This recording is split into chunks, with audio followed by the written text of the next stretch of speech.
Right, well, hidey-ho, word lovers.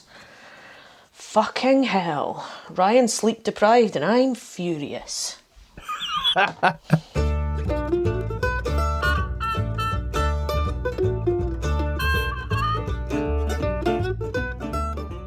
Hello and welcome to Lexitecture, a podcast about word origins and histories. My name is Ryan, and in each episode my friend Amy and I bring a new pair of words to share their stories with each other and you. You can find our past episodes and the occasional blog post on our website at lexitecture.com. Follow along with us on Twitter and Facebook at Lexitecture, and if you really like what we do, you can support the show at patreon.com/lexitecture. Today's episode, Two Nerds, One Yankee. Dear listener, this was supposed to be an episode of Lexitecture where Ryan and I arranged at a time to meet up and talk about a word each. And given that our schedules are a little bit tight at the moment and Ryan is busy this weekend, we agreed that he would very, very selflessly and dedicatedly, whether that's a word or not, I just made it one. Yeah, it's a word. He was going to get up at 7 a.m. so we could record before he went to work. That means 12 noon around these parts, and I spent, I had my word, I was pretty sure what I was going to say about it, but I had some time this morning, so I spent that time collating all of the information into a beautiful, organised, easily laid out, clear, easy to understand note that I would be able to use while I discussed my word. And then I walked through from my bedroom to my spare room to start the Skype call, press record, do all the things that we usually do, and the note has vanished. It's gone. So, I kind of feel like I should apologise, but I'm also pretty sure this is not my fault, and also quite angry. So, yeah, that's the job. So we're starting off. So it's a two nerds, one word episode. Which, now there is an episode title. right? That's going to be the title. It might actually be the title. It might be the first time that I don't include the word we're talking about in the title. But we'll see. Oh, jeez. So, yeah. There is precedent for this. Way back when we did a guest episode with Mark Sundaram from The Endless Knot, and we just talked about his word. So this is not uncharted territory. It's just annoyingly. It's annoyingly? I was going to say something after annoyingly, but then I stopped. Annoyingly it's just charted? Annoyingly charted. Yeah, I think that's what I was guessing. I mean, I'm certainly annoyed. I don't know about you. I am mega annoyed. You know that thing where you realize that someone's mad enough for the both of you? Oh, Ryan, I'm pretty much a boundless fountain of endless rage anyway. Just on an average day. And I'm Scottish, so, that's basically, that compounds that situation quite dramatically. And I've just had a data loss for no reason. Absolutely no reason. Do you know what's really galling me most of all? I pay for cloud storage. Oh yeah. Like, not loads, but I do pay for cloud storage to make sure that everything I do on my phone can be accessed on my computer and vice versa. And in fact, can be accessed from any computer anywhere. Except this one today, obviously. Yeah, obviously. Because that would be stupid. That would be silly. Okay. Well, shall angry. we furiously examine a word? Yeah, let's do that. So, as of our recording, we are not far removed. Removed? That was a weird way to say that. We're not far removed from the 4th of July. Okay. Which, to the rest of the world, is a whatever day of the week it is. And for our American listeners, is a cacophonous celebration of all things red, white, and blue, etc. So happy 4th of July belatedly to all of you. Yankees. I saw a wonderful oatmeal. Do you know the oatmeal, the cartoonist? Yeah, I love the oatmeal. Yes. I saw a wonderful oatmeal cartoon over the weekend that was it renamed the 4th of July as Happy Scare the Crap Out of Your Dog for No Reason Day. Which I Nice. think is pretty accurate. Yeah, that sounds about right. Yeah, he's got a lot of really good stuff. There was a couple really good 4th of July related cartoons that I saw last week. So in the spirit of that, the word I have decided to look into is Yankee. Ooh. Yankee Doodle went to London riding on a pony, stuck a feather in his cap and called it macaroni. Fantastic. Etc. I'm glad that was the first thing that came to your mind too. We're going to get to that at the very end. But Cool. so right at the beginning, there's lots of conflicting stories about this one. Oddly enough, I kind of thought it would have... Part of the reason I did it is because, or I chose it, is because it didn't have what I expected it to have, which is a very concrete, here's where it started. Yeah, so I thought... I would have assumed that too. I'm going to be a small history snob for a minute and say most things that happened to white people in America anyway have been fairly well documented because Yeah. they weren't that long ago. I mean, obviously they were long ago, but they weren't that long ago. No, but you're from where history comes from, so it's not I that am long from ago where to you. history yeah. We grow it here. It's our biggest export. You have grocery stores that predate the U.S., so Oh, dude, so many. this is my corner store. It was founded in 4. Oh, well, okay then. My school was 100 years old. We do a good trade in old shit. Yeah. So, yeah, and that's kind of what I thought. I sort of figured I would just look it up. It would be a kind of a short one, but thematic, seasonally thematic almost. And not at all. It's not nearly so cut and dry, which I thought was kind of cool. So, also it has pirate stories. Ooh. And pirate stories are awesome. So, when I first started looking at it, I thought it was weird. It's because it struck me that, or it seemed to me that Edom Online and OED were just in straight up conflict over this. But it's not quite so simple. Edom Online just opens with, the term is from 1683.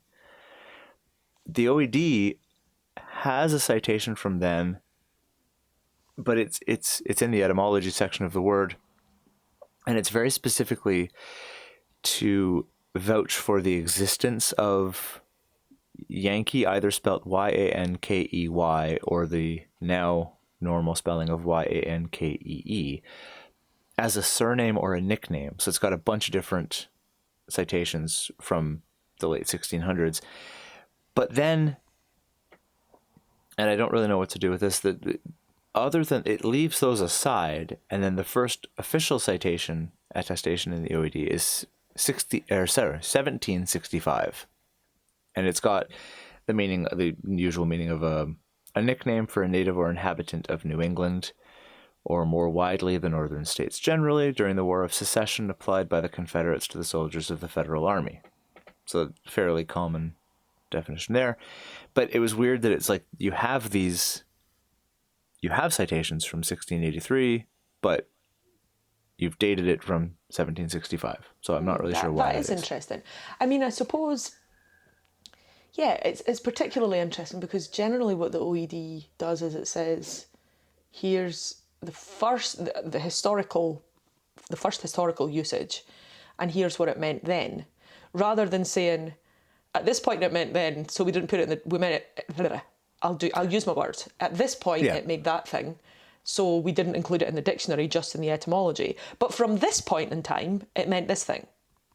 Yeah. It struck me as a bit weird. By 1784, there are citations where the term is being used, and I've forgotten which one. Anyway, and I was debating between endonym and exonym.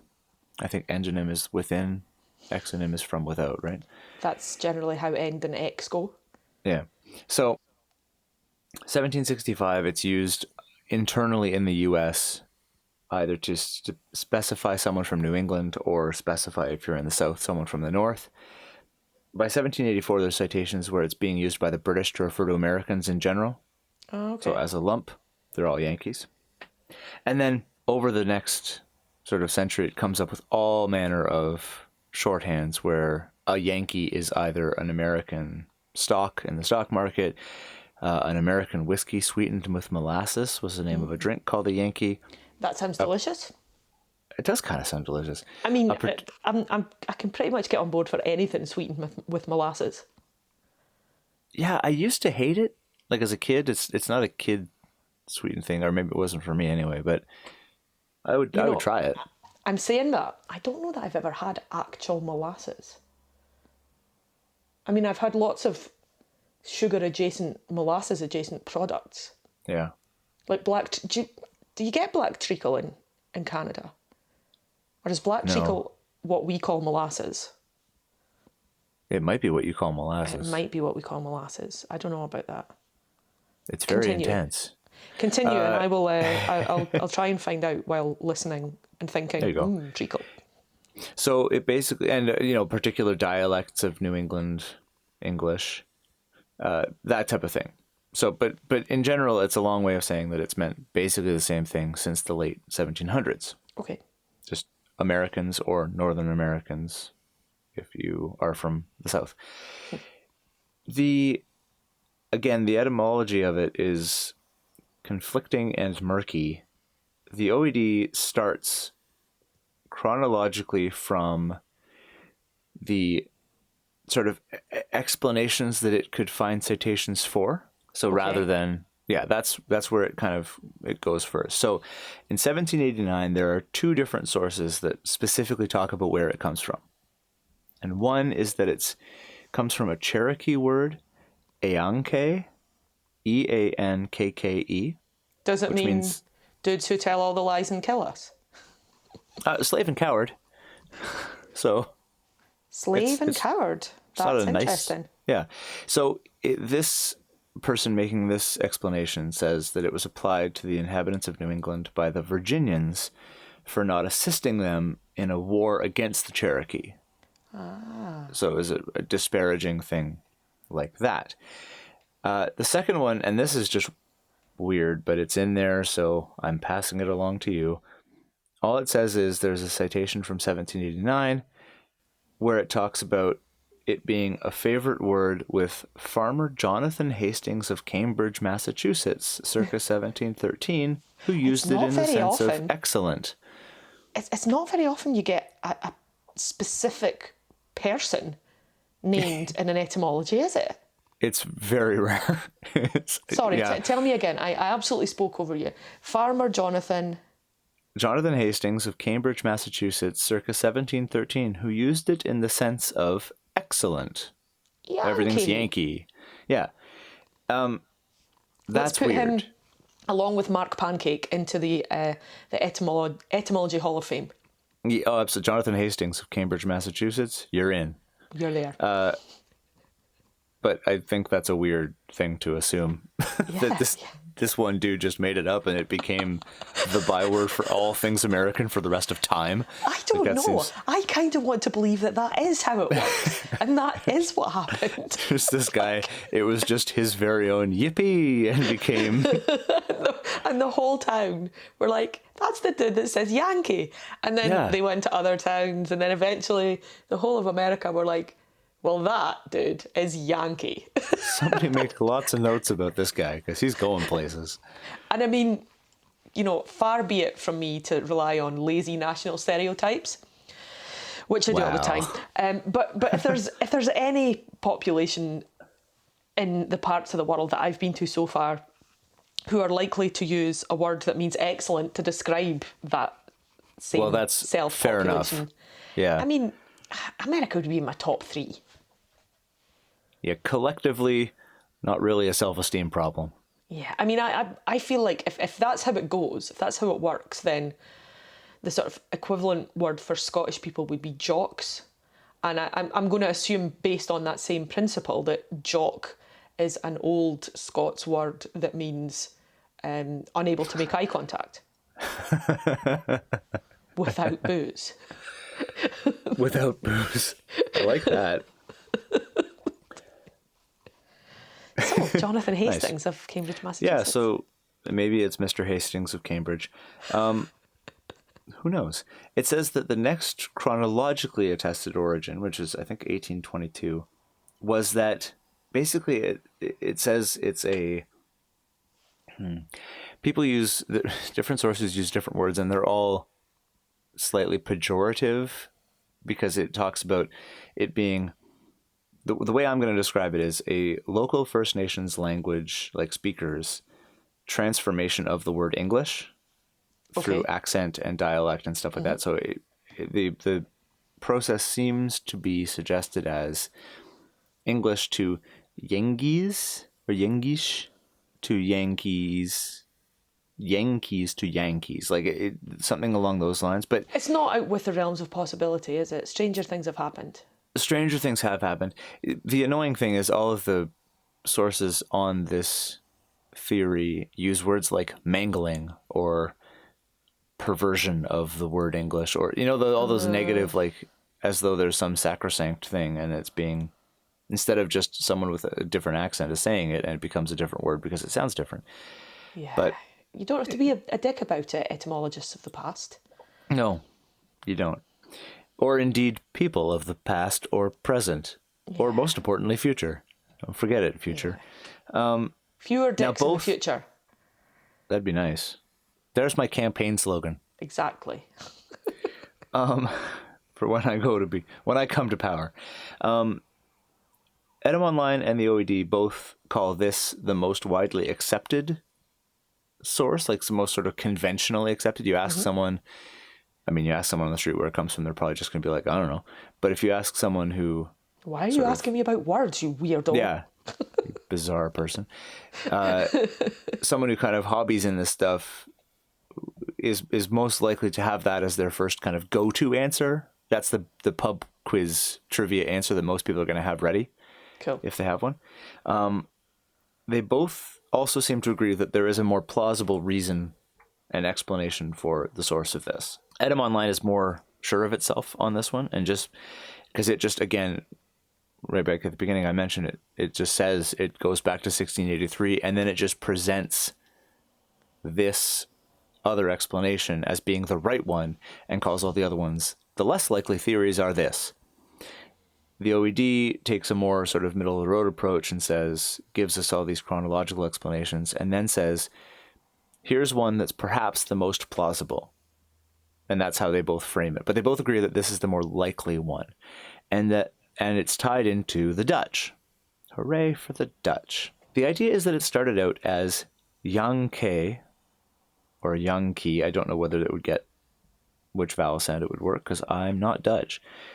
And also, I'm just going to be straight up honest with you. Dutch, I watched a Dutch movie once, and Dutch is one of those languages that I absolutely recognize that every language has the capacity for sonic beauty. But just for me and my ears, I can't get over Dutch. Dutch is not that one for you. It's not that one for me. Well, and frankly, Ryan, you've offended an entire nation.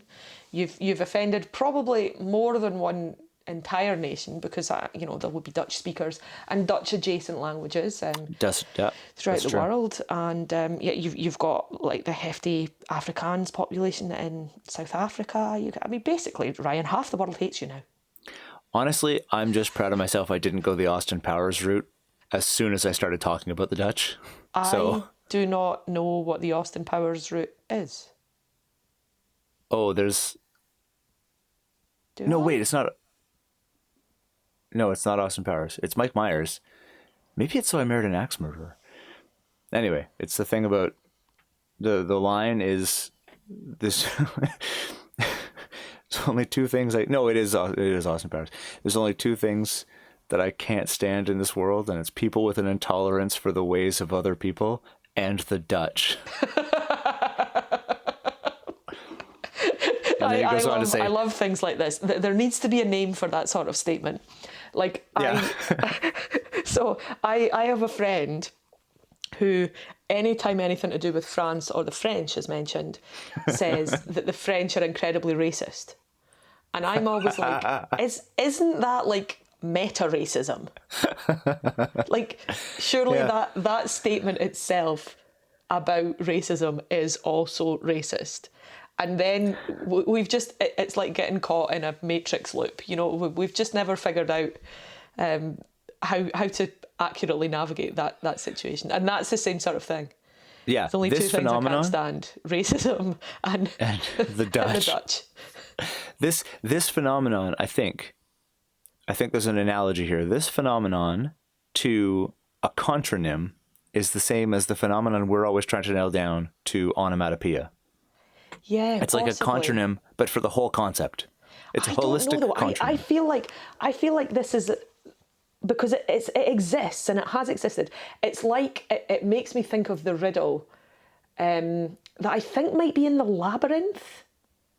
Okay. About one of us is lying and the other one is the one always lies and one two always guards. tells the truth. Yeah. And that's like a tale as old as time, isn't it? Yeah. So it's the same sort of. I mean, you could call it a paradox. I think it has a bit more nuance than a paradox, but yeah, I lack the knowledge to actually pin down what that's all about. We're also batting 1,000 for movie references that we almost remember, but don't quite. I'm so great at those. Yesterday I had a conversation with a friend. We were talking about dodgy but enjoyable 90s movies. Yeah. And they said they'd watched Rush Hour, and I then spent a good 3 minutes trying to remember the name of that other Jackie Chan film. And this was my description. Okay. It's got Jackie Chan in it, and it's kind of like Rush Hour in that he's in it with another guy. and then it's like and what I was getting to was that there was something about it was like in the past, but before I even got to that, from my description of it's like Rush Hour in that Jackie Chan is in it with another guy, my friend said Shanghai Noon, and I was like, yes! I'm so happy I got that. Like, well done on the telepathy, because that's clearly the only way that you could ever possibly have gotten that answer from that clue. That's amazing. Yeah. Movie references we have from... Oh, yeah, Shanghai Noon was pretty good. It was no Rumble in the Bronx, but it was all right. Well, my friend then went on to say, if it was the history of China, Shanghai Noon, if they were in suits of armour... if it was cowboys, Shanghai Noon, and if it was armour, Shanghai Nights. Oh, like, nice. Of course. Who could forget? Nice. But yes, I'm well versed. If there was ever a quiz with a category, almost sort of movie references you kind of remember. Oh yeah. I'm down for Nail that. It. So yes, apologies to the Dutch and all Dutch adjacent people. I've offended America, so you've offended the Dutch. Yeah. We're just bringing up all kinds of... I'm not having a good day, you know? 17th century rivalries bubbling back to the surface here. The Dutch versus the Americans. Anyway, so yeah. I mean, I'm sure it hardly ever happens that podcasts about words cause minor or indeed major international incidents. International incidents. I feel like we've given it the old college try a couple times, and it hasn't worked yet, so... Maybe that's how we know that we've made it. Once we're like being cited in the UN, sanctioned by the UN for stirring up trouble. I don't want to be sanctioned by the UN. It's like that form you have to fill in to get into America. Although God knows if that even still exists, what with the whole Brexit nonsense and not being able to go anywhere. But you have to get it's like basically like a visa to go to the States from Britain. And there's a section where you're asked, it's like maybe about 10 different questions. And they start off fairly simple. You know, have you ever been convicted of a crime? Have you ever... But it escalates quite quickly. And one of the questions is, have you ever partaken in acts of genocide? Jeez. And there was a little Who's answering spate. Yes to that? Well, there was a little spate a couple of years ago of people in the UK being denied entry to the US because they'd accidentally said yes to these sorts of questions. Or, I mean, there were some where people, like, I feel like, have you ever been convicted of a criminal offence? That is a straightforward, closed question. Yeah. It's either yes or it's no. But it would seem that when the prospect of a holiday is looming on the horizon, some people feel like there's wiggle room within that question. Yeah. But unfortunately, the United States Department of Homeland Security is very clear about how to answer that question. So Yeah, there is exactly one right answer. yeah. They're not really known for their wiggle room, are they? No, not particularly. Those reasonable guys at immigration. Yeah. Always willing to listen. Famously accommodating. Sorry. Yankee. Yes, so Yankee or Yankee or whatever, someone will correct me, please, is a diminutive form of Jan, basically John in Dutch. Oh, of course it is. And it was... Dude, of course. Yeah, of course. It was basically it started out as, well, again, conflicting stories. Either just a nickname or a derisive nickname. Both the OED and Edom Online seem to agree that it had a pointed end to it when people used it. And so Edom Online also presents the theory, and this isn't backed up anywhere else, and I don't actually know that I believe it, but I like it enough that I wanted to put it in, because it posits that it comes from Jan Kees, literally meaning John Cheese, and was apparently a Flemish nickname for the Dutch, which is awesome. That is also, awesome. That's the Monty Python cast member's original name. His father changed their family name from Cheese to Cleese. That's right. And so whenever he trivia. checks into a hotel around the world, he signs himself in the guest book as Monsieur Fromage or Herr Käse, or in whichever country he's in. Herr Käse. I like that. Yeah. Senor Käse. So that was kind of cool. It also has an excerpt from a 1902 dictionary that talks about the habit of naming people or someone like a dude who typifies his country after that country's perceived favorite food. So yeah, the Jack French pudding. apparently call the English les roast beefs. Right. Or the examples they give are Jack pudding for the English or Hanswurst for the Germans, which I do quite enjoy. I feel like someone's having a lot of fun making up these things under the guise that like, everybody knows that. We all say Everybody that. knows. Nobody has ever said those things, but they are good fun. Hanswurst was invented by the modern day equivalent of Farmer Jonathan Hastings of Cambridge, Massachusetts, just really hoping like, this one's Ryan, going to catch on. We are all Farmer Jonathan Hastings of, Obviously. of Cambridge, Massachusetts. Who knows? I could invent a word right now, today, that in another 100 years, people are like, well, the origins of this word can be traced back to. Yeah.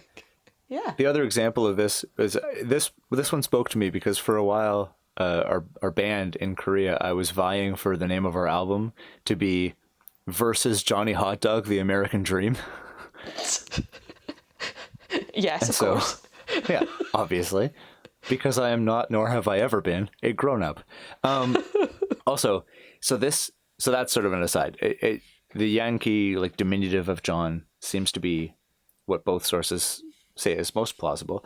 It also, as far as whether it's an insult or not, it features my favorite sentence that I've read on Edom Online so far. So I'm just going to quote it directly. Originally, it seems to have been implied insultingly to the Dutch, especially freebooters, before they turned around and slapped it on the English. They called us what? Screw that. I'm not having that. Give it to the English. You're the Yankee now. That's basically the origins of that insult, isn't it? You're a Yankee. No, you're a Yankee. Yeah. And the thing is that for the Dutch, apparently it worked. Like they just literally did the Slapped no, you are. English. And it echoed throughout all of time. The Dutch said, no, you're a Yankee, and every other country laughed and said, they Yeah, are true. Yankees. It's so true. Apparently freebooters is also a word for pirate, which is the first instance of pirate here, which I had never heard of. I looked it up immediately. It's like freebooters. I did wonder. I suppose as in booty? I guess. Or I don't know, maybe your boots were thought to be tied to a specific country and pirates don't have one, so away they go. But I don't know. Yeah.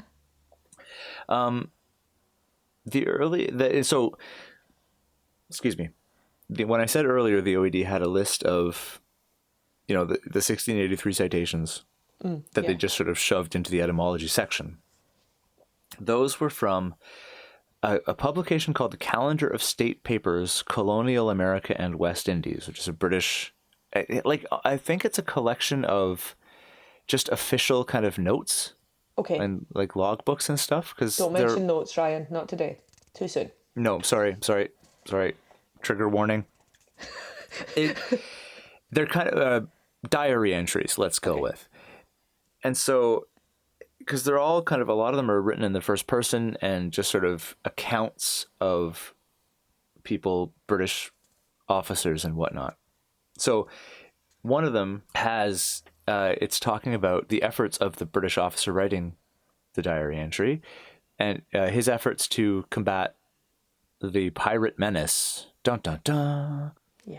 And so it says, to ensure the destruction of La Trompeuse and sow dissension among the pirates, I have sent Coxswain to offer one Yankee, Yankey, who commands an admirable sailor, men, victuals, pardon, naturalization, and 200 pounds in money to him and Coxswain if he will go after La Trompeuse. So that's one of the first in this calendar of state papers where it has that Yankee. Now, to unpack this a little bit, Coxswain in this passage is John Coxswain, who was a pirate and then retired from piracy and then went into sort of freelance pirate hunting. Okay. Which, sure. La Trompeuse is... Like Catch Me If You Can, that guy. Yeah. He became a consultant for the... Yeah, exactly. So that's... And why not? La Trompeuse is the name of a frigate that had been captured by the French pirate Jean Hamelin, somewhere in the vicinity of Jamaica. And the Yankee in that passage, who commands an admirable sailor, as far as I can tell, was a Dutch buccaneer / privateer, both of which are awesome words, named Jan Willems, which is why he was called Yankee, because it was Jan. So the diminutive, there's a direct line there. And of course he was Dutch. And he was Dutch. So interestingly enough, I went into that because who isn't going to read more about that pirate story? The Wikipedia entry for Jean Hamelin, the French pirate, says that Yankee actually just straight up turned that offer down and said, I'm not even looking for him. No, take your 200 pounds in money and all that other good stuff and get it on my face. I'm not even doing it. So that was neat. But this also made me kind of go, wait a second. The three people in this story are John, Jean, and Jan. They're all Johns in their own languages. And that's where this apparently came from. So what about John? So I looked up John. The name is very, very old. So many variants. So many variants. Yeah. You've got like Hans, Evan, Evan and Jones are both Welsh kind of adaptations of John, weirdly enough. You've got Jean, you have Johann, Hans, there's loads of them, loads of variations. And much as I hate to say it, Jock doesn't actually mean can't make eye contact without booze. It's a variant of John. Oh, there you go. As is the Scots name Ian, I-A-N, or sometimes I-E-I-N. Yes, that's right. Yeah. Maybe that Jock is where Jack became a shorthand for John. Yeah, it almost... John kind of feels like a pirate of names. Yeah, it sort of is. And like there were only 5 in the beginning, and that was one of them. It was one of the 5, yeah. Well, it goes back to Latin, who got it from the Greek, who got it from the Hebrew. So it kind of almost is a pirate. Semitic origin, where it basically originally meant literally God is gracious or God has favored, or something along those lines. My dad's name was John. Oh, there you go. Yeah. There we go. And so that's where the name John apparently comes from. So, final tangent to loop us back to the fact that I was very delighted that you immediately leapt to the little rhyming ditty Yankee Doodle Dandy. Yes. So that line about stuck a feather in his cap and called it macaroni, that Doesn't make any sense at all. Make it make sense, Ryan. I will make it make sense, because it doesn't make any sense. Now, there's just connections upon connections. So you remember how I said there was a 1902 dictionary that talked about people being named after food? Yes. So the dictionary entry from that dictionary that all that stuff happened in was that dictionary's entry for the word macaroni. And so macaroni, I mean, it's always meant a type of pasta, as we know and love today, from a particular region in Italy, I believe. But in the late 1700s, it started being used to describe, like, as a shorthand for like a fop or a dandy in England. Okay. Because the British guys of a certain age and social class started affecting French and Italian mannerisms and accents, and it became very, very fashionable to don the guise of being French or Italian in various ways, or to love continental things. And so macaroni was used as a term, that guy's a real macaroni. Okay. And an associated use was, if something was macaroni, it was something that would appeal to that type of person, fancy dude. that fancy boy.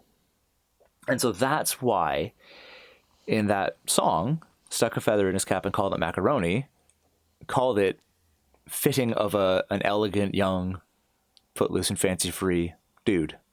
And I mean, let's face it. So that's why having a macaroni's feather in in your Yankee cap, Doodle Dandy. It's pretty fancy. Pretty fancy. Yeah. So that's why he says called it macaroni. It's not just like stuck a feather in his cap and called it lasagna. It's not, which doesn't scan as well, but also doesn't have that tie-in. So that's, yeah. As a small aside, I remember you said that macaroni has always meant a tubular pasta, and I immediately thought of the word macaronic. Do you know this word? I don't know this word. And it's basically a verse. I first learned this word in the context of a Christmas carol that is partly in English and partly in Latin. And basically, that's what macaronic means. So if you sort of quickly Google it, the definition is given as denoting language, especially burlesque verse, I didn't know that, containing words or inflections from one language introduced into the context of another. And as a noun, macaronic verse is especially that which mixes the vernacular with Latin. That's interesting. I wonder if that's tied together, because that has a flavor of the same idea. Yeah, the with things that are French the British and Italian gentry kind of bringing in French and Italian influences to become more fashionable and stuff. That's interesting. Yeah. I often wonder, you know, the whole, we can talk about how, you know, the Norman conquest and how it affected English, and we can look at Latin and Greek, and we can look at, you know, this slightly more esoteric, when people from certain countries speaking certain languages started to come to mainland Europe, then the language was then kind of took those things in. But you don't often hear, she says, which immediately means I don't know of, whether or not you do hear or not, I'm not sure. But I don't really have a sense of what the people of that time speaking that language thought of that process. Right. You know, like did people get really uppity about all these damn French words that we now have to? I mean, if I know people like to get uppity about all kinds of things. People like to get So it sort of feels like, that's an interesting thought. It would have been. You know, did people sneer down their nose at the word macaroni because it meant a dandy or someone who was, you know, more interested in appearance and fancy things than was considered socially acceptable? Or was there also the kind of shade of that, of the fact that it was a foreign word and that's a foreign idea? And, you know, it would be really interesting to read or to have some sort of commentary on how people felt about that. Yeah, it would be interesting. That's neat. I'm sure there were. Like you say, people have been getting upset over silly things for quite some time. Yeah, that is true. So yeah, Yankee macaroni, Doodle not Dandy. macaroni, Yankee. I forgot which word I just spent the whole time talking about. That's I mean, great. let's face it, if there's macaroni in the room, it has your attention. And that's it for another episode of Lexitecture. To get in touch with us about something you heard this episode, you can email us at words@lexitecture.com. You can also follow along and talk to us at Lexitecture on Facebook and Twitter, and at Lexitecture Podcast on Instagram. For back episodes and the occasional blog post, visit us at lexitecture.com. Thanks very much, and we'll talk to you again soon.